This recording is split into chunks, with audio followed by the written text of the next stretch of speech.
తెలుగు భాష సంస్కృతిని భావితరాలకు అందించాల్సిన బాధ్యత అందరిపైన ఉందని గోవా గవర్నర్ అశోక్ గజపతిరాజు అన్నారు. గుంటూరు శివారులో 3వ ప్రపంచ తెలుగు మహాసభలో ప్రసంగించిన ఆయన భాషా పరిరక్షణకు కొన్ని సూచనలు చేశారు. సమష్టి కృషితోనే తెలుగు భాష అభివృద్ధి సాధిస్తుందని ఆశాభావం వ్యక్తం చేశారు.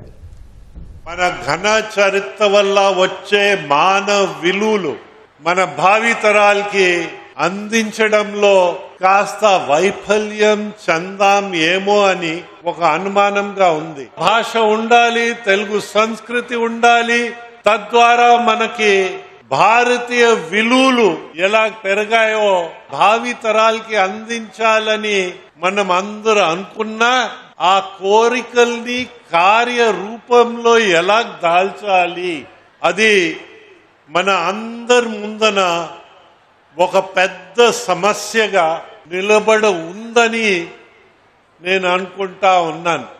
మన అందరికీ ఒక పాత్ర ఉంటది. ఆ పాత్ర మనమందరం నిలబెడితే మన తెలుగు భాషకి న్యాయం చేసిన వాళ్ళు అవుతామో